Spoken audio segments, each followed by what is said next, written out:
Good evening, friends. Welcome to yet another episode, the finale episode of Status Single with Shree, Season 3. It's been a fabulous week, a very intense, a very provocative, a very thought provoking, and a very, very emotional journey as I have traveled with 7 women, starting from the 7th and ending today.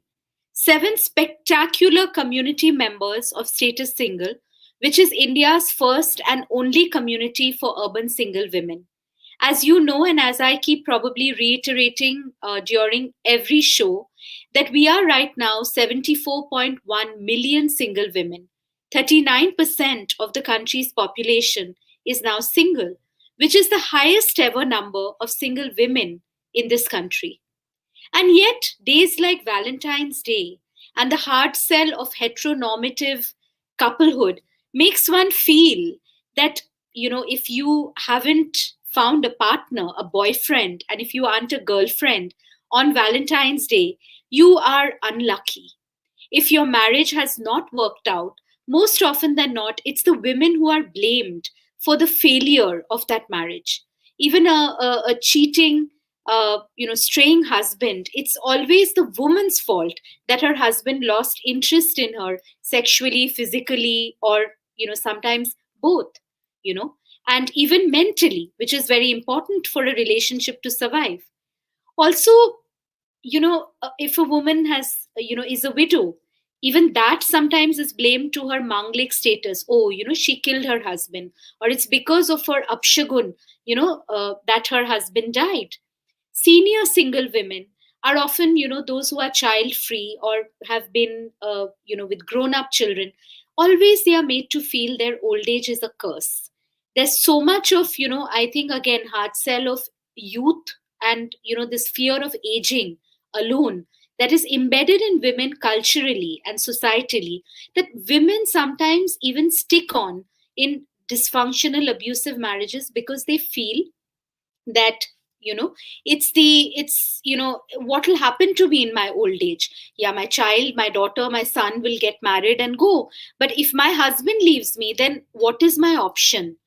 The only option is sometimes going back to your parents' house, but there also is stigma. There also is a lot of lot of this kind of constant looking for fault. Why did this happen? And the pressure to remarry. This season has been absolutely spectacular. We started with Ethel D Costa from Malaysia. Then we moved on to Preetha Pradhan, who joined us from Gurugram. Separated after 23 years of marriage, Ethel is a very, very well known fashion journalist. She has her own media organization, Think Geek, based out of Kuala Lumpur. Resilient single mother who battled, very horrific domestic violence and abuse. Then we went on to Shomita Basu, who is a young single woman who was rendered immobile physically thanks to an autoimmune disorder, because of which she was forced, in a sense, to look at her life very differently. And she kind of, saw, opportunity in this to build her own brand, Zainika, which promotes inclusive clothing. From there, we moved on to, Anindita Roy. Anindita, one of India's top social media influencers and plus size lingerie models. Anindita spoke about the trauma of body shaming, the intimate partner abuse that is so common in women who are, often treated very, very poorly just because of their size, because of the way they look. That is always sort of, they are made to feel, very, very bad, and, very less, rather, I can say that, you're made to feel lesser.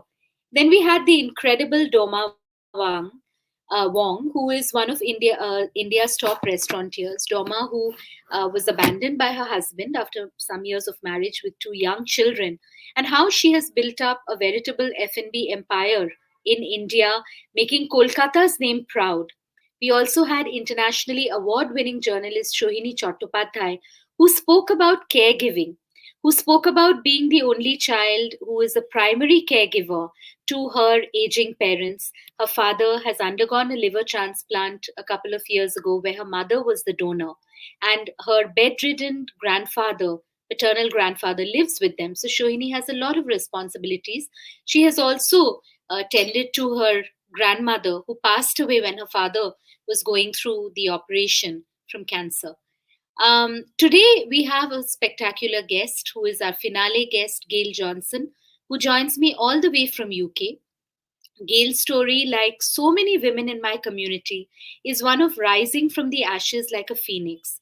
It is about embracing her courage, it is about embracing her inner power, her dignity, and her strength of character and strength of conviction. A victim of child sexual abuse, Gail was also subjected to a lot of domestic violence and emotional abuse in her marriage, from where she has a son, and today she's a single mother. Gail immigrated to the UK from Kolkata, so we both share our city of birth as a commonality. And from the brink of depression and suicide, Gail has actually fought back, though undergoing therapy right now, which is again something I want to highlight to community members. Gail also has founded a charity of her own, which will work with fellow charities in Africa and in Kolkata to support victims of domestic violence. Often I get asked that is the status single community against marriage? Is the status single community anti men? I think when you hear Gail's story, when you've heard, a lot of you have been following the show, when you've been hearing all these stories, you realize that the community is about women standing up for themselves.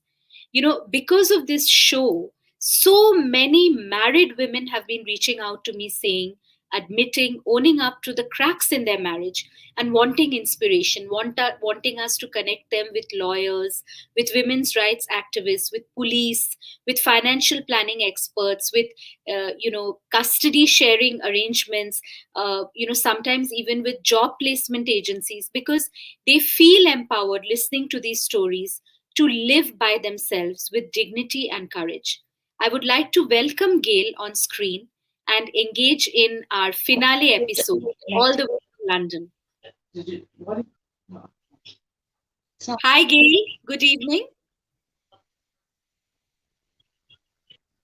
I think we are facing a lot of connectivity issues with Gail. Hi, Gail. Good evening. Hi, Shree. How are you? I'm good. It's so lovely to see There's you. a lot of connectivity. Lovely to see you too, my love. Yes. So I think there is a voice lag. So I'm going to talk very slowly so that you can understand what I'm saying and you can reply to me at your own pace. Okay. Okay. Yeah? Amazing. Okay. Amazing. So, yeah. So, Gail, I was just telling our audience about your life story, which began in Kolkata, which is where I am now. That's right. And you Mm-hmm. immigrated to UK when you were very young. And your childhood Yes, I was, was. yeah, and your childhood was one of extreme trauma. So, child sex abuse. Extremely common. Yes, child sex abuse is very, very common in Indian homes, and most of the time it's brushed under the carpet. So I would like Mhm. for you to tell us about, how you went through this horrific, incidents, and I want you to tell us so that Indian parents listening to this can realize that sometimes the monster is a family member and they have to Mhm. believe the child when the child wishes to break their silence. Yeah. Shree, I'm shaking at the moment because I've never really spoke about this live. It was very traumatic. I was 5 years old. I was being sexually abused by my neighbor and spoke to family. They told me I'm lying. They didn't want to speak about it. I was told to shut up. Just don't speak about it. You're always spreading trouble. You're always shit stirring. This is what I was told. So I just suppressed it, you know, for Hmm. so long. And this happened on quite a few occasions. I remember one time we were on the bike because I used to love going on his bike. He had a motorbike. And I remember having a packet of cigarettes in my hand. And I was like, stop, stop, because he had his hands inside my knickers and he had his hands up me. And I remember the whole bike fell on top of us. And I Hmm. came home and I had grazes and bruises all over. And I told my family, but no one really cared. Like it was just brushed off, like, no, whatever, you fallen, you're okay now. So get up and just get on with it. Then when I came to the UK, I was about 14. And again, a family friend, I went over to his house because he had two daughters. And I went actually to just watch TV in their house and hang with the two daughters, but they weren't there. So I remember sitting, and he said to me, "Come in, you can sit and watch the TV." So I thought, yeah, nothing of it. Went in, he held me down, and he was kissing me. This is a grown man. I was 14. I kicked him and I ran out. Again, I told my family when I went home. The next day, they invited him for dinner. It was like, "You're lying again." Hmm. So these kind of things, I suppressed it for many years, Yeah. and in my head, I started conditioning myself. Hmm. In my family, we weren't allowed to talk about sex. And I remember if like people were kissing on the TV, I was told to look away. You can't look at that. You shouldn't be looking at that. So like sex was a very taboo subject in my household to even be spoken about.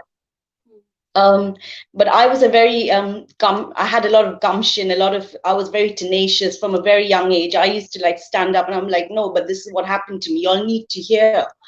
And when I saw my family weren't listening, I kind of left it. And then I remember meeting my partner at the age of 21. Now, I remember I was with someone before I met my partner and it didn't work out. So my family were like, this time you meet someone, it better work out, you have to stay with him. So I met my partner at 21. It was good at first. And then as soon as he moved in, the domestic violence started. I remember one time he throttled me. I fainted. I was lying on the floor and he was just sitting there and looking at me. And then I woke up and it was just all brushed under the carpet again. Went in. I remember one time he punched me in my face, burst my lip. I called my mother and she came over and she was like, "Oh, you're making such a big deal of it. It's just a burst lip. You're not dead. Like, get over it." I Hmm. remember telling my brother, one of my brothers, I'm not going to take any names, him turning around and telling me, he hasn't cheated on you. So what is the big deal? Why are you making every relationship goes through this? And this happened consecutively for years. I even showed them pictures of bruises. I showed them pictures of mental abuse that he was sending me text messages. But just no one wanted to listen. Just no one wanted to listen. So I went into very deep depression for 3 months or 4 months. I was in my house in my bed. I couldn't get out of bed. I was on antidepressants, and all I would do is cry. I remember being like in a daze. I Hmm. couldn't believe this was actually happening to me, because what happened was how I actually went into depression is when I was getting abused, it didn't feel so bad because my mother had conditioned me, my family had conditioned me for so many years that what happens behind closed doors between a husband and a wife stays behind closed Yeah. doors between a Yeah. husband and wife. Yeah. So I was getting on with it. What happened is I found him trying to pursue a friend of mine Mm, sexually. And mm, that like jolted me into reality that this man is actually abusing me because he's mm, got no intentions of respecting me at all. Because look now what he's doing. And mm, that's when I realized that I can't take this anymore. I need to get out of this relationship. So I thought by going to my family that they would support me. My sister supported me, but the rest of my family, I can't say they really supported me. As brothers and my mom and dad, they didn't. They didn't even want to speak to it. In fact, they were still inviting him around to the house for food and things like that. mm, So when I realized what was happening, I went into a very deep depression. As I said, I became a size zero in a matter of months. I wasn't eating. I was constantly exercising just to take my mind off things. I remember walking on the road and just falling down and cutting my knee because I was just constant in a daze. mm, And then one day I remember just looking into African spirituality and just going into like Christianity, looking into religion, and it made me realize of who I am. And it mm, made me realize how perfect I am. I don't need to be anything for anybody. yeah. And the more I went into it, the more I realized that I am perfect. He's the one with the insecurities. It's not me because Mm, I know who I am. So whilst I was in the relationship with him, even though I was going through depression, I studied and got my degree because I knew I needed to get out of this relationship. yeah. So when I got my degree, the day I got my degree, maybe a week or so, I was like, you need to leave. Mm, And then I started looking for jobs to get me back on my feet to look after me and my son. I got myself a very good job as a sales manager for a very reputable luxury skincare brand. And I worked and I got the job and I worked hard and I started building myself up. I think what's very important is having a good network of women, strong women. yeah. There's a Yeah. friend of mine I want to mention. Her name is Doreen, and she's standing here in front of me. She has been my rock. She has been my rock. And without her, she says, thank you. Without her, Call I wouldn't have been her. here. Gail, call her. She stopped me from committing suicide. She walked in right at the time when I was about to commit suicide. Mm. Yes, she is. Hi. Hi. Hi. Hello. Thank you for watching over this gorgeous princess. Gail is so lovely. We need her in our community. Thank you for being strong. Bye. Gail, tomorrow is Valentine's Day, and Oh, I shared a article in the community. Forget about Valentine's. Let's celebrate our friendships with Mhm. women. You know, so you're doing that. Exactly. Oh my God. I wouldn't It be is here our if it wasn't for Valentine's this Day. woman. Yes, yes. If it So wasn't for 13 she walked in right at the time when I was about to commit suicide. I wouldn't be here. I was going to take things got so bad at one point that I couldn't work. I couldn't function. As I said, and she was there for me from day one. And it's so important to have women, strong women in your network who's going to be there for you and pick you up when you need that. And Yeah. that's what made me start my charity, Empower a Woman. I'll be working with a charity in India, in Kolkata, Mm. again, with girls who are in domestic violent, abusive relationship, and just basically single women who need help, Yeah, yeah, you know. yeah.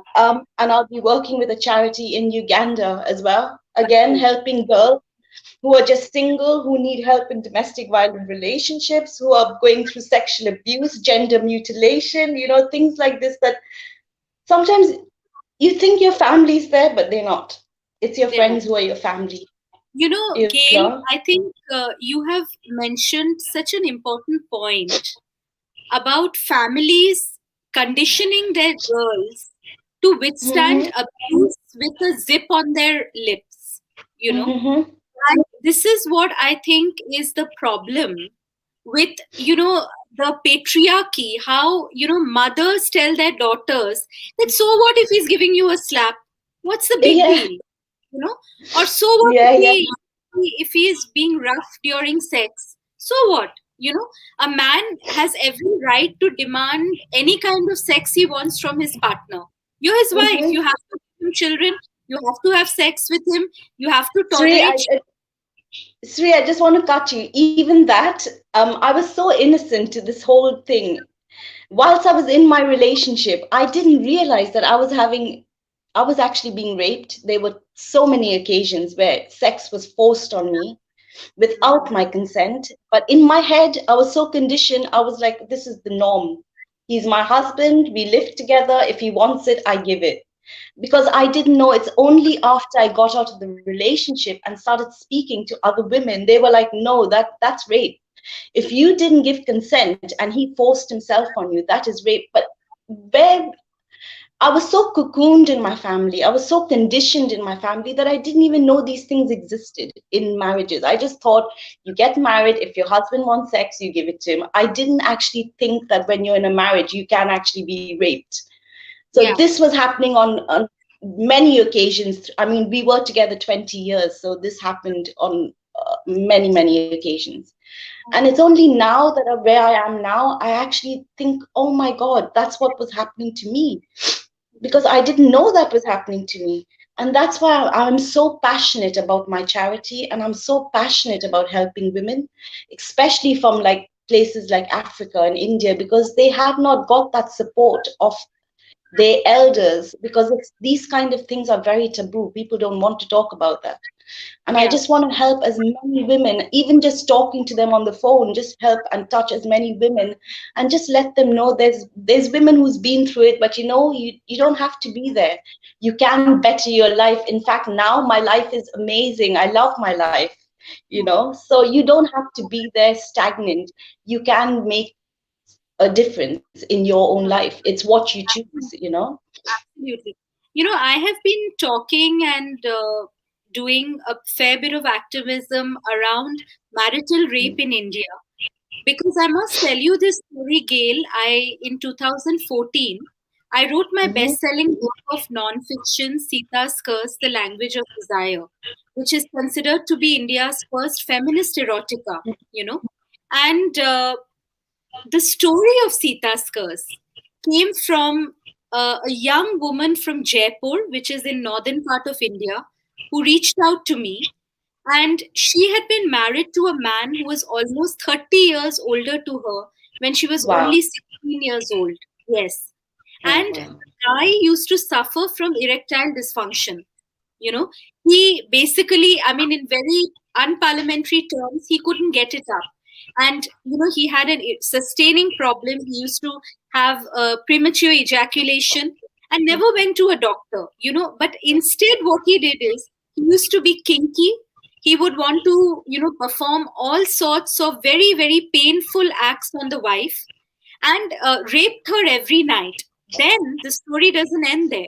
When this girl was 18 years old, she was paraded to a godman in another North Indian city who was almost 60 years old, who had very, very painful anal sex with this girl and impregnated her after a couple of sexual encounters, which happened when her husband and mother-in-law were waiting outside you know, the ashram or whatever.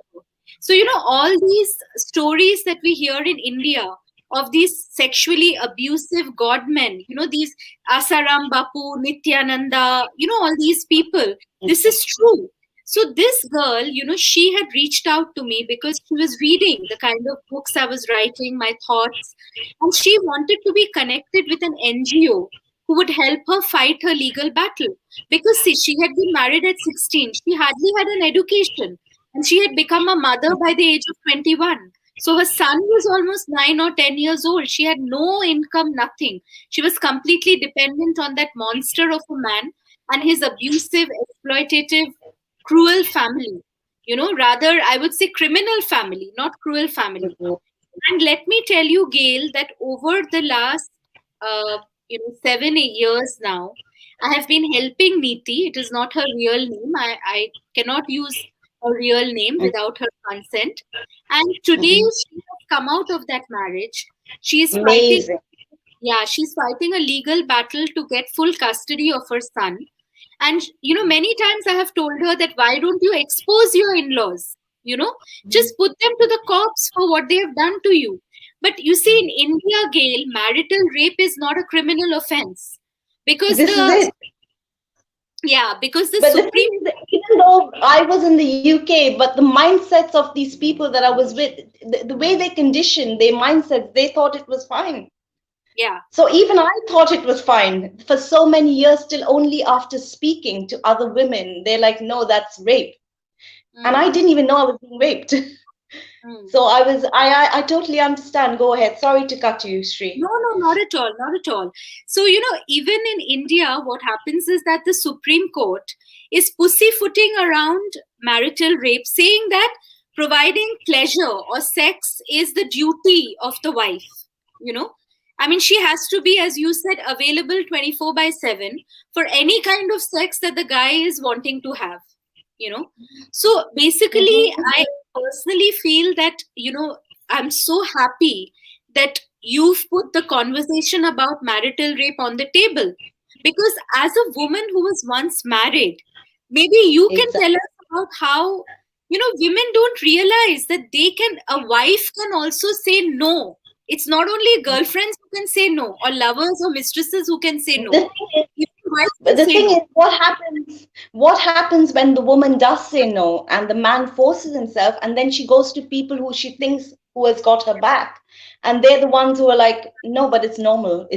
I mean, that happens a lot in India as well. A girl doesn't know who to go to. She goes to her family, and her family are like, yeah, just put up and shut up, deal with it, this is how it is. She goes to people in her community, and they're like, well, this is how it is, deal with it.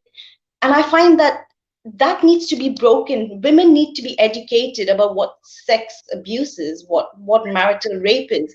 Because I, as a girl coming from India, I was not educated on these things. I just thought it was the norm.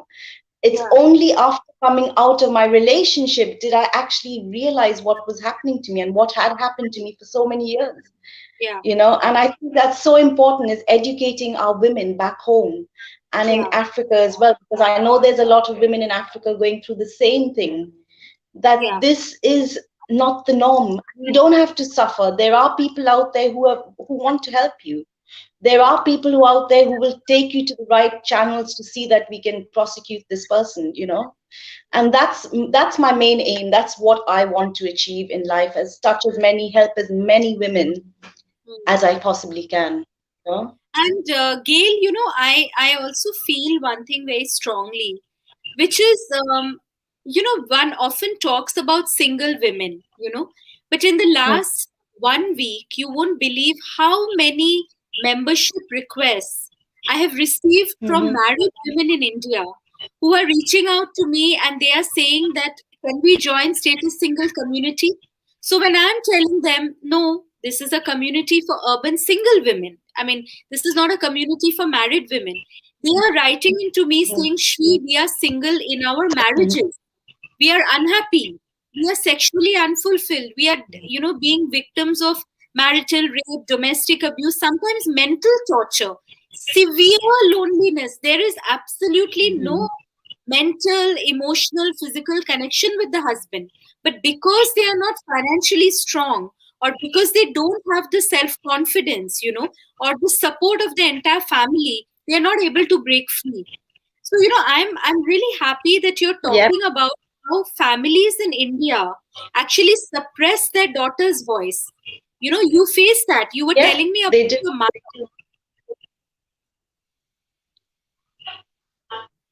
My mother, I mean, she suppressed me, and I mean, today I don't have a very good relationship with my mom and dad, um, or my family, to say, because she was the one who was the main perpetrator. I looked at my mom as like my role model to run to if I need help. She being a woman, I'm a woman, but she didn't ever help me. So so now I do things by myself. I respect my family. I love my family. If they needed me, I'll be there, because that's who I am as a person. But as far as having that utmost love, like that connection, like most people have Yeah, with families, do I really have that? I don't know. I would say my friends are more my family. My friends are. girlfriends are my sisters. And I've made them my family, and they've made me their family, because they know what I've been through, and they are my ride and dies. When I need help, that's who I'm going to first before anything. When I need help with guys, or I need help with work, or I need help with anything, I go to them. So we are very that's why I say it's very important to have a close network of women, strong women in your life, because you don't want another woman who's going through the same thing. Then you'll will just be on each other, like helping each other along, but you're not actually getting anything solved. So it's very important to have strong women who can say, you know what, enough. We're going to be here for you, and we're going to help you, and you're going to get through this. Enough is enough. Yes. And that's what my girls did, and that's why I'd do anything for them. I would do anything for them. I keep telling them, you need me at 2 o'clock, just call me. And that's how tight we are. We That's are very, lovely. very tight. We're a small group, but very tight. That's good. And as I said, we are celebrating love, the power of transformation, Mm-hmm, the power of one mm-hmm, woman having the capacity to change her destiny and influence the destiny of so many other sisters like her. Gail, I want to ask you about the moment when you decided that your marriage was over. How hard was it to get a divorce in UK? Because sometimes we have a perception um, of UK that it's very progressive. in the UK, once you're separated for a year, you're automatically divorced. So it's Okay. not hard at all. You just need to be separated and divorced. Me, very honestly, I'm going to speak on me. I wasn't actually married, Sri. So I Okay. went against my family to be with this man. Okay. I wanted, and this is what I said in one of my posts, I wanted to marry him so much. But Hmm. he would tell me, oh, wait, wait, wait. Marriage is just a piece of paper. Wait, wait, wait. Because he knew he had no intentions of marrying me, because he knew what his intentions were, to abuse me, use me, and then just leave me. That was the intentions of what he had.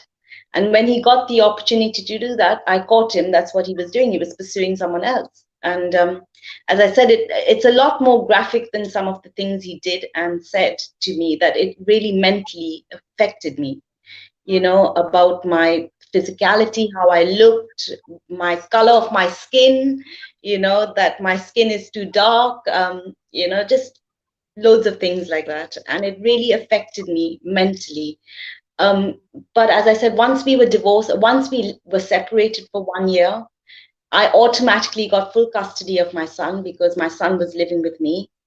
Um, I had a home, I had my own house, so I automatically got full custody. And he has to now come to me to ask me when he can see his child, because I've got the job, I've got the house, I've got everything. So Wow. now the tables have turned, but at that time I didn't have anything. I was going through the process, building myself up. And he took a lot of advantage of me. But as I said, in the UK, it's not hard. You separate for a year, you're divorced. Right. Right. Right. Right. Gail, tell me about the journey of being a single mother. Because in India now, a large percentage of homes are actually single income families. And those single incomes are being brought in by courageous single mothers like yourself. Either they are working professionals, or they are solo entrepreneurs, or they are, starting something of their own, like I'm saying, first generation entrepreneurs, or they are women who are training themselves, giving them skill development, and going back to work after the breakdown of a marriage to earn money. Mhm. What is the importance of a woman's financial independence, one? And two, the thing is that being a single mother, it is still hard in India. Though there are so many single mothers, though there are so many kinds of single mothers now, single mothers through adoption, single mothers through divorce, single mothers through IVF and conceiving, trans single women who are becoming mothers. But it's still difficult for a single woman to raise a child in India. Tell us about your journey in the UK. Um, in the UK, don't get me wrong, it's very hard with childcare, where I find in India you have a lot more people to look after your child. Yes, So it yes. was difficult when I first went back to work, because my son was on his own. But my sister was very, very supportive, and she has been my rock as well. She helped me a lot. She used to look after my son whilst I went to work. And now he's grown up. I mean, I can leave him for a couple of hours here and there, but it's hard, but you have to ride through and you have to enjoy the process, because if you don't enjoy the process, it's going to feel tedious. So I enjoy my time with my son. We watch films together, we're always laughing and joking. We play video games together. So yes, he hasn't got a dad, but he's got a mom and a dad. I mean, we still sit there and play on the PlayStation, and we have fun together like that. So yes, it's hard, but you have to be very conscious that this is what you want, because there's going to be times when you're going to think, I can't do this because it's hard. I need a man to help me. So sometimes you just have to put on your big girl panties, as I call it, and just get on with life and get through it. Correct. Financially, the reason why I said I put myself through my education and got my degree, because if I hadn't had that, then I wouldn't have got the job I have today, and I wouldn't be getting paid the money I have today. That helped me financially to get the job I needed to get in order to get the money I needed to get to live a comfortable life with my son.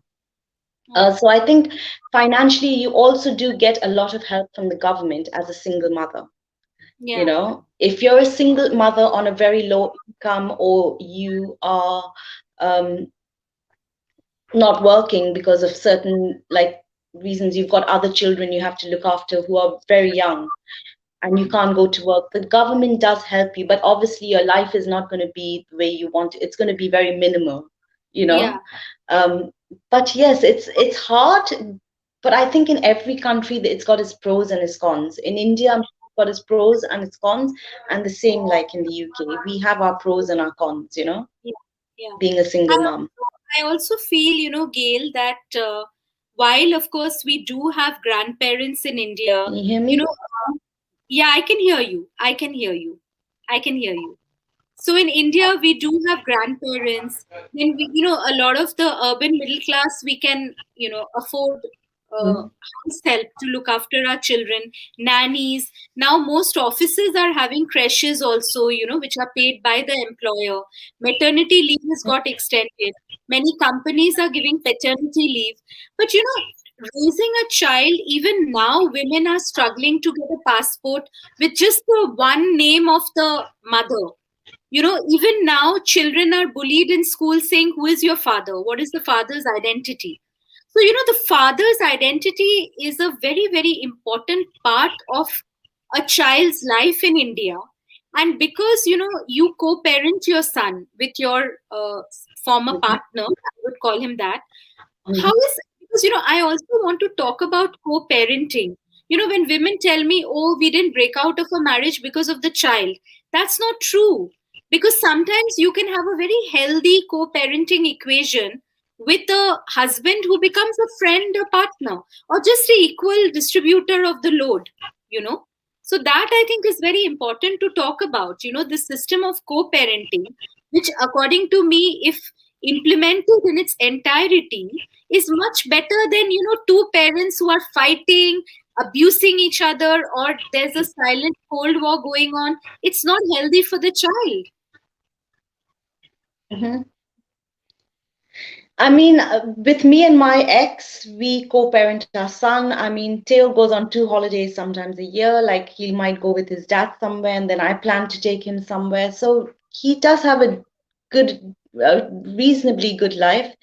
He doesn't see his dad as often because his dad lives very far from where we live.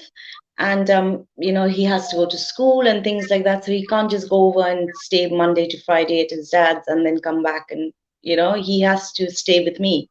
But whenever he gets the opportunity to go to his dad's house, and it is concerning the bullying in school. Yes, that happens in the UK as well. Because Mm. Teo once came to me and said to me, he says, "Oh, mom, my friends are taking the mick out of me," which in the UK is like making fun of me. They're saying, "Oh, I haven't got a dad. Where's my dad?" They've never seen my dad. So I had to get on the phone and explain to the friends and tell them, "Let me speak to your mom. If you can't understand what I'm saying, you better stay away from my son." And yes, he has got a dad. It's because his dad lives very far, so you don't see him as often.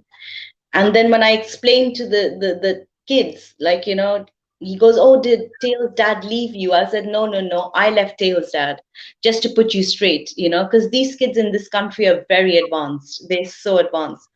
And then they were like, "Ooh, you're bad, you're bad." And they kind of became Tails' best friend after that because Okay. they saw it like as if, oh, like your mom's now put us straight. They've told us. But yes, it does happen in the UK as well, where kids get taunted and bullied and, Right. regarding not having a dad around and things like Right. that. Yes, it does happen. I think that's fairly common. I think, when it comes to children who are being raised by a single parent.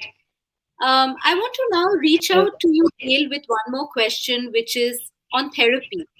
Because, It is very. yeah, like I keep saying that we talk about self care, Mhm. self love. Sometimes it's only the outside that we are trying to align. The inside is not aligned at all. So I want to talk about how you Mhm. reached out to therapy to, align yourself to your larger purpose, which is women's empowerment very clearly, and also how Mhm. therapy is something that you prescribe to women with trauma to heal themselves. Um, Me, as I said, I did a lot of reading on self-love. I mean, I read books like Deepak Chopra, Wayne Dyer on spirituality. So I went quite deep into like who I am. And when I found out who I am, that started getting me out of the traumatic phase of life I was in. As regards to therapy, I think is very important because, in fact, after this interview with you, tomorrow I'm booking a session with my therapist because what I've done today is a lot. I've just revealed a lot about myself, which I have never revealed. So tomorrow I'll be speaking to my therapist again. And basically, it's just having someone to explain to you why you feel certain ways, why you've allowed another person to treat you like that, how you must always love yourself first and respect and value yourself first, and that's all you will attract back towards you. But if you don't feel that towards yourself and put yourself number one, people are not going to look at you and think, oh, you're number one, but they're going to look at you as like, oh, I can do anything and say anything to this woman and she'll just put up with it. But when you align yourself and say, no, don't treat me like that, and I am who I am and I know who I am, it kind of shows people and it kind of marks your territory and says, this is mine, and this is how I am, and you better respect me. If you don't respect me, you can get out. That's the kind of Yeah, yeah, yeah, yeah. talk the therapist will do with you. She kind of empowers you to kind of know who you are and why you have certain feelings, and she kind of dissects your feelings for you. That's what therapy, and I think, is very important. As I said, I'm booking a session tomorrow because I've had this interview with you today, because it's very, very important. Correct, correct. Gail, also tell us about the wonderful charities that you're, putting your time, your money, your heart into. And I love the Mhm. fact that you're, trying to reach women in your city of your birth and my birth too, which is Kolkata. So, I think connecting with our root chakra, the place of our birth, is very important. There's a karmic reason, I believe. I have come back to Kolkata after 20 years. It's revealing Mhm. itself. There were parts of my childhood that were still unhealed. And I Mhm. had to put here because this is where my story is, rooted. The ancestry Mhm. is here, right?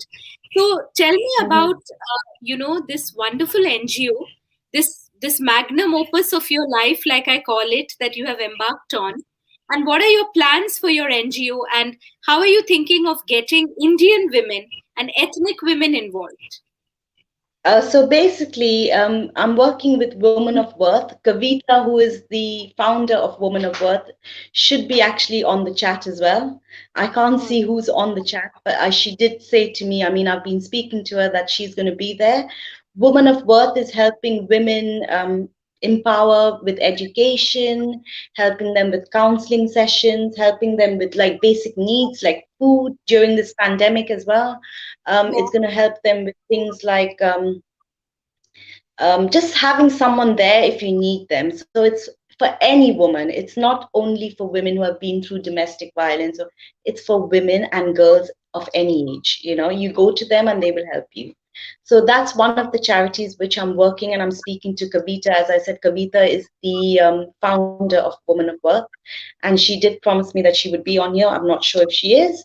And the other charity is my charity in Uganda, and that's called Girl Child Network. And again, I'm collaborating with these two specific charities because they're quite close to my heart, given with what they stand for. And Girl Child Network is again for gender mutilation, girls who have been abused, girls who have gone through traumas in their life, girls who have not got family and they are orphans, they've got no one, girls who want to study, who want to go to the next level in their life, but they can't because they haven't got the means or the money to do that. So that's the other charity I'll be working, collaborating with. My charity in the UK is going to be called empowerafemale.org, and my website is at the moment being built. And what that is going to help is ethnic women. So I'm going to go to places like churches, temples, anywhere to see where I can get ethnic women and speak to, like, the elders in these places to, point me out with a few women who I can work with on a one-to-one basis. The women that I'll be working with in the UK will be, again, women who need my help, i.e., with finance. It could be with counseling, paying for counseling sessions. It could be maybe they want to do a diploma or a high national diploma. They want to do further education. I will help them with that. So anything like that to empower them and take them and give them that confidence that they can do this. You're not alone. There are women out there who are here for you. And that's what my charity in the UK will be working with. Okay. As a woman who has, seen the worst face of domestic violence, you must be knowing, Gail, that domestic violence is one of the biggest problems of women all over the world, but especially in South Asia. And a Mm-hmm. lot of it comes from our conditioning, Mm-hmm. where we teach girls to not speak about intimate partner abuse, where we teach women that, without a husband, there's no existence, that the child, no matter how accomplished or well earning the mother is, definitely needs the father, to go on in his or her life. So I just feel that, when you are building an NGO, what is your, like, what would you like to say? Because, as I said, this may be a program for single women, by single women. But our message and our words, especially some of you who are talking about marital rape, domestic violence, emotional abuse, infidelity, all these kind of things, Correct. dowry, I think it's reaching across to married women who are trapped in these very sad, dysfunctional Yeah. marriages. What would you like to tell these women? How can they, how can they feel that they don't need to take this day in and day out?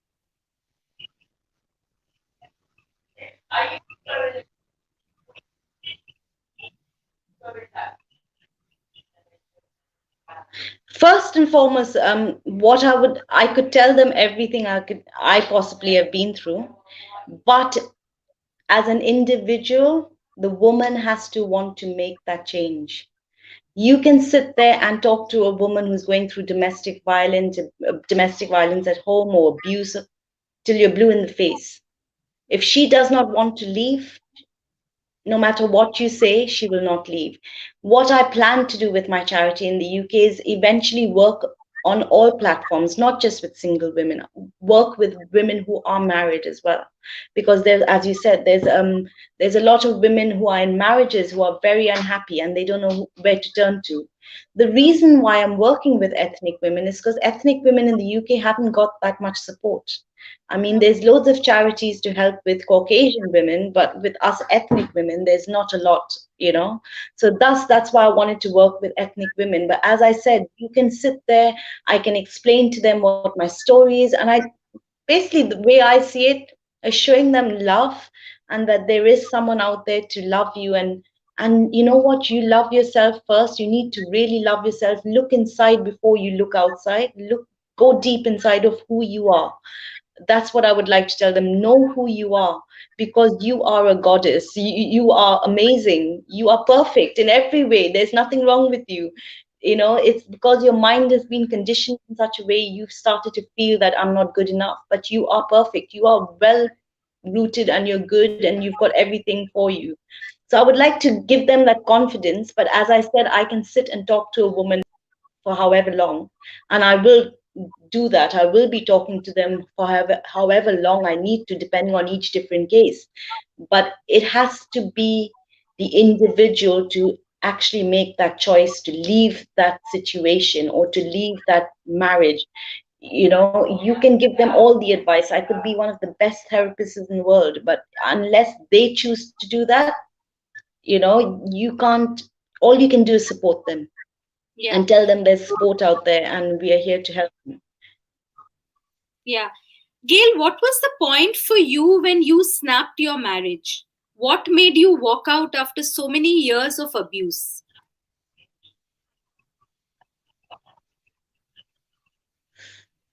I just had enough, Sri. I just had enough. I knew I was better than this. I didn't need to take this.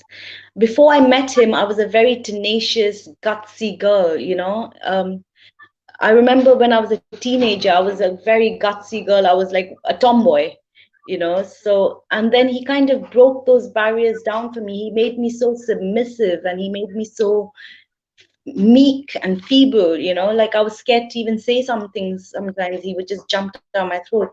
And I just had enough of it, enough. 20 years. And what made me change is what made my eyes open is when I saw him trying to cheat on me physically with a friend of mine. That was the pinnacle. That was the cherry on the cake. I thought, you've done all these things to me, and you have the audacity to even think you can do that too? Enough. I, that was just, I had had enough. I thought, enough is enough. I'm not taking this anymore. I'd rather eat dal and rice with my child and live, with my child and be happy than live in this marriage and be miserable, and just get abused day in, day out. And that's what made me leave. But I was also quite clever. I made sure I left when I was established, when I got my degree, when I was educated, I got my job. That's when I said, you need to go. And he was quite shocked. He was like, oh, you've just got yourself on your feet now, and now you're asking me to go. I was like, needs must, you need to go. Yeah. I've had enough now. I've had enough of you. I'd rather be on my own, raise my child on my own than just stay in this miserable marriage. And like the way I see it, you only get one life. You can't die and come back and live it again the same Gail Johnson. You live Yeah. and you're dead, and then you're dead. So Yeah. whilst you're here on this earth, make it the best you can. Don't be sad. Don't be Try and be happy. Try and be loving. Try and reach out to people. Show kindness. Because you don't know whose life you can change just by a smile, or whose life you can change just by giving them a hug. Just be kind, be loving, just live your best life. Do some crazy stuff. I want to bungee jump out of a plane from 15,000 feet, and that's my next game. Once this pandemic lifts, that's my next thing to do. So there's just live life. Life is so full of so many things that you could do. You don't need a man to be content and fulfilled. You've got girlfriends, as you said. Valentine's doesn't have to be between a man and a woman. Exactly. Valentine's can be between you and your girlfriends. It can be with yourself, with Absolutely. yourself, loving yourself on Valentine's, Exactly. And also, one more thing, you Gail, know. I do feel that for people, especially women who have gone through childhood trauma, I think they have a problem with boundaries, because I'm learning this also on my healing journey and my inner transformative journey, that boundaries is an issue. Because, I have realized something, that, I am very good, like in a forum like this or leading women, I'm very powerful, I can speak, I'm not scared of anyone. But in my intimate relationships, I'm very meek. In my intimate relationships, I'm very scared, because my first relationship at 19 was with an abusive man. So I remember the first time we had an argument, it was sitting in his car. He used to have a second hand car, and we were just parked by the lakes, if you know Calcutta, and we were just, some discussion became an argument, and he just whacked me across the face, you know and for me, I was in a state of shock, you know, and I fought with him even more. I said, "How dare you do this to me? And this is not okay." And he actually was so angry. He had temper issues, anger management issues. He got really pissed off, and he was like, "I don't want to talk to you." And the next day, he was crying. He was writing my name on his chest with a compass. He was begging me, and I've taken him back, Gail, this relationship, and he was like a stalker. I actually ran away from Calcutta because I was scared that someday he's going to do something. He had come to my house drunk on many occasions, created a scene. He used to call me from his workplace and cry on the phone after behaving like a very cruel, toxic man. So sometimes I feel women take too long to read the red flags, you know and they should just have the strength to nip it in the bud, even if that means years and years of no sex, loneliness, no, dates, nothing. It's okay. Your dignity is more precious than, this kind of an unholy compromise. Mhm. Um, I hear what you're saying, but Shri, I don't know. I'm enjoying my singledom. I'm enjoying being single. I'm actually living life. I've done so many things I didn't do whilst I was in a relationship. I'm planning on going to the Maldives by myself on my holiday for with me, myself, and I. Something I've never done whilst I was in a relationship with a man. So I just want to encourage women that being single is awesome. It's not what people make it out to be. Yes, it's hard, but as I said, if you've got a good network of women around you, if you haven't got food, someone else will have food. They will help you. You will get by. If Yes. you haven't got money to pay a electricity bill, there'll be your girls, your female friends, your sisters. You'll pull together and you'll pay that electricity bill. Till you get on your feet, you will manage. You Mm. will be okay. There are people out there who want to help. Like never feel like being single is a frightening thing. And I know it is when you're in a relationship, you think, oh my God, how can I get out of this? I can't be on my own. I've never been on my own. How will I pay my bills? How will I buy food? I haven't got enough money. How will I look after my child? But you just have to take that leap of faith. And when you do, oh my God, your life changes 360 and you Absolutely. actually start living your best life because you're Yeah. not living for anyone. You don't have to do things for anyone. You do things when you want to do it. You go out when you want to go out. You talk to who you want to talk to. You date Mm. when you want to date. If you don't want to date, you don't date. If you do want to date, kudos to you, you date. You do things on your own merit when you want to, and it's the best feeling ever. Never feel like, oh, I'm scared to be single, Yeah. because I did. And taking that leap of faith was the best thing I ever did. Right. No, I think these are valid points, Gail. I also feel that, like I keep saying, that women need to be financially empowered. Families should teach their Yes. daughters, give them professional courses, let them study as much as they want to instead of saving all the jewelry and all the money for their daughter's marriage. Invest that money in a small business for her. Open her first joint, probably with you, her first joint bank account. Then make it a separate bank Money account. is Account. Encourage her to buy her own house, drive her own car. Because, for a long time, Gail, in a patriarchal society, marriage was seen as a woman's security cover. So she got a man physically beside her, but yeah, also yeah, her bills, you know. But I think, we've blown yeah. the lid of that. I mean, we are all at least I am self employed. I live with my parents, Me I look too. after sister, yeah. And at the end of the day, we live with our heads high. If we want to have sex with somebody, you have sex with somebody. If as long as it's consensual, if you want to, Exactly, if exactly. you, it's fine. If you want to have a live-in, you have a live-in. But the Exactly. fear of singlehood, I think, is something that at least this community and me, we are trying to smash the stereotype. Being single is not a stigma anymore. But tell us about the difference between single women in India and single women in the UK? How is it Not. different?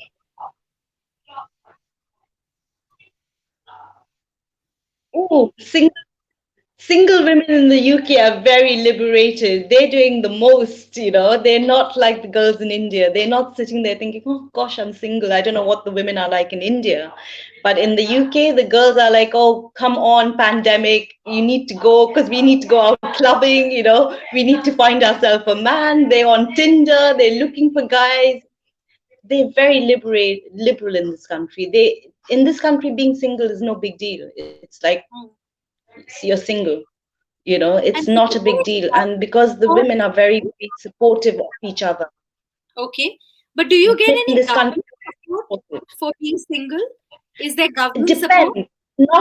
I mean, I don't get no government support because I earn above the financial, the what the government says you should earn. So because I earn way above that, I don't get nothing.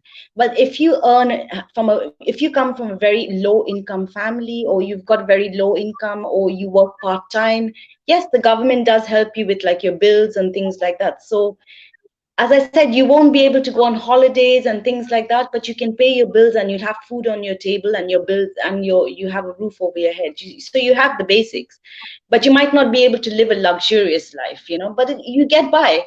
So being single in the UK is not something that people are so scared of. I think it's more in the ethnic minority families that women are scared to leave, not Caucasian women. Caucasian are fine with it, you know, but in the ethnic, because we are so conditioned, you find that the ethnic communities, there's more domestic violence, there's more sexual abuse because women are scared to leave, Hmm. you know, because they think, oh, how are we going to do? What's the stigma going to be? What's the community going to say being single, you know? So we do face those same things like you would in India, or Hmm. what people will say and the community, what they would say. And you don't want people to find out, you know, so you do face it. But once you take that leap of faith, you have so much help. You have Yeah. so much help from the government. You have, as I said, there's a few charities that work with ethnic women. Mine will be one of the other ones. So be, you do get help if you look in the right places, you know. Right, right. I think, Gail, tomorrow is like Valentine's Day. And we did the whole poster campaign in the community saying, not unlucky. And, women were just pouring in with their responses. The show was born out of that because I said, for season 3 of Status Single with Shree, I want to interview my community members, my tribe, and I want to showcase Hmm. some of the brave stories to the world. So, I think it's been a fantastic, 1 week. You've been watching almost every episode, I know. I And have, yes, every I have. story, yeah, every story has been an eye opener.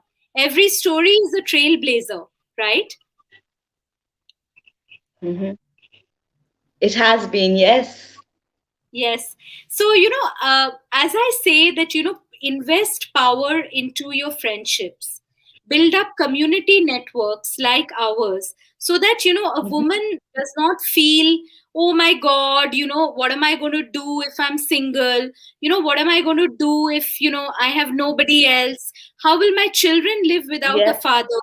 If he's not, because, in India, what happens is a lot of men, though the law does say that women deserve a child maintenance, alimony, etc., a lot of men get away scot free, and they are well Or connected, in they the bribe UK as well. them. Yeah. In the UK as well, they do. Yeah, they do. And you just have to count your losses. You know, there are a lot of men who get away scot-free from paying child support, and you Yeah. just have to count your losses. One of those things, you know, you can't do anything because some of them they purposely don't work full-time jobs, or they won't declare their taxes. You know, they're self-employed. So there's quite a few ways, loopholes that you can get away without paying, you know, for your child. But that's one thing that you just have to, as a mother, you just have to count your losses and, you know what, try and provide for yourself. But Hmm. it's very similar to India. Okay. So, since our community is all about sisterhood, Gail, and you actually broke your silence on a community call that we do every Sunday, and you pinged me and Mhm. you had got up to join. So, we have a sizable Yeah. time. It's 8:05 now, and I can see it's broad daylight or at least evening Yeah, light it is. Yeah. or afternoon light. Yeah. yeah, in London. So, um, tell us about what community means to you, Gail, and how important is it as a epicenter of love towards oneself and love towards one's own tribe. Community is key. When you have community, you're a different person. You are a queen. You embody that queen. You embody that goddess in you, because you know you've got a tribe behind you, because you've got your community, you've got people who are there for you, rooting for you. It helps with your confidence. It helps with your self image. You know, like you have body image, people going through body image, but when you've Yeah, got people constantly telling you, oh wow, you look sexy today, even though you don't feel it, you're going to start believing it. So it's correct. very important to have very important to have good people around you, good community, good positive people around. You don't need negativity, you know, especially women going through stuff and coming out of marriages and things. They don't need negativity. They need positivity. You need, you know, to blow smoke up someone's ass whenever you can. You need to hear those things, you know, Yeah, you know. And I think community is so important. And I would love to see more women sticking together, making more of the sisterhood, you know, staying and rooting for each other, you know, because I think that's also going to help with the domestic violence. It's also going to help with the abuse in the long run. Because, like me and my friends, we've got this code. If we meet a guy and he says something, we are like, okay, we're going to tell I'm going to tell all my friends and ask their opinion. What do they think? So like he gets scared into like trying to force something onto you or for you to do anything. We've got this little code. So I think it's so important. As I said, you have your tribe and you have your little code, you know, what's happening, and, you know, just basically everyone reading from the same script, basically everyone singing the same song, you know. And as I said, empowering each other, making each other feel good, you know, telling each other when, like, there might be days where you might not feel good, and I'll come along and say, Sree, you look awesome today. Bloody hell, where did you get your hair done? Who bought you yeah. those earrings? Where did you get it? Just stuff like that, I am empowering eyeing people, your earrings empowering today. women. I think it's so important. And as I said, in your community as well, you know, it's Yeah, so important just to, as I said, a smile can might change. Zara. I'm going to You steal know, those just a earrings smile from can you. change someone's life. A hug can change someone's day. You know, Yeah. just you know, even if you don't want to, even if you don't feel like do. Oh, you can have them, my love. I'll send them to you in the post. Yeah. You know, send me your address. I'll send them to you, or I'll buy you another pair as well. Thank you. You Thank know, you. no problem. But yeah, I think it's so important that you basically, you know, it's so important that you, as I said, just stick together, keep your community close, you know. There are, the thing is, you know what, Sri, we talk about single women, but there are a lot of single men as well who are going through a lot of depression and things like that. You know, Yeah. I know a few friends of mine who have been through depression. You know, some of them are bisexual or some of them are gay, and they haven't come out and told their families, and they've gone through stuff, and I'm like, you know what, let's go to the gay club and let's have fun, you know, like I'm like constantly egging them on to make them feel good in themselves, because it's not just women who feel like that, you know. As I said, there are men as well out there who sometimes have days when they don't feel very good, and it's so important that you have that rapport with people and just be loving, kind, and, you know, and just empower people, because you just don't know who you might be helping, you know, from committing suicide, or um, you know, wanting to just give up on life, you know, just by you making that phone call and saying, oh, how are you, what are you doing, let's do this, you know. I think it's very important that you have that community support with each Absolutely. everybody, not just women. Absolutely. And Gail, I think I chose you to be the last one in a week long episode featuring spectacular single women, because I thought your story, both of child sexual abuse, which is again a culture of silence and shame, and the same say shame and silence percolating to domestic violence, marital rape, emotional torture, mental health breakdowns of women, loneliness, anxiety. Mm, I think these are see, these are not, you might say, but this is a community of single women. But a lot of the single women become single through this, hellish route, right? What you've had to take, you know. And I want to thank you.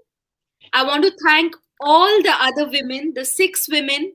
I will name them: Preetha Pradhan, Shohini Chattopadhyay, Doma Wong, Anindita Roy, Shomita Basu, and Ethel D. Costa. Thank you all so much for having the courage to publicly own your pain, your scars, your battles, your wounds, and your continuing struggles. As I always say, none of us are figured out perfectly. This is a journey, No. we're evolving, we are Mm-hmm. learning, we are unlearning, and we are relearning again, you know. Yep. So I think Valentine's Day and 14, I love the number 14 because I am born on 14 December. So number 5 is a Okay. very powerful number. So let us Mm-hmm. remember this Valentine's Day as the day of love for ourselves. Let us give Yep. us the respect, the pat on the back, the validation, the faith that Mm-hmm. we are constantly looking out in our parents, in our siblings, in our relationships, in our work. It all has to, there's a word called Aham Brahmasmi. It's a word from the Bhagavad Gita which says the whole universe resides within you, you know. So thank you, Gail. It Mm-hmm. was a lovely, lovely conversation. Thank Um, you, Shree. Thank you so much for having me. It's my pleasure. And Ethel, who was the first guest on my show, also broke down, when she was narrating the traumatic episodes of her marriage. You, on that note, also were very emotional. It's been very emotional for me. In fact, yesterday Mm-hmm. I was somehow very emotional.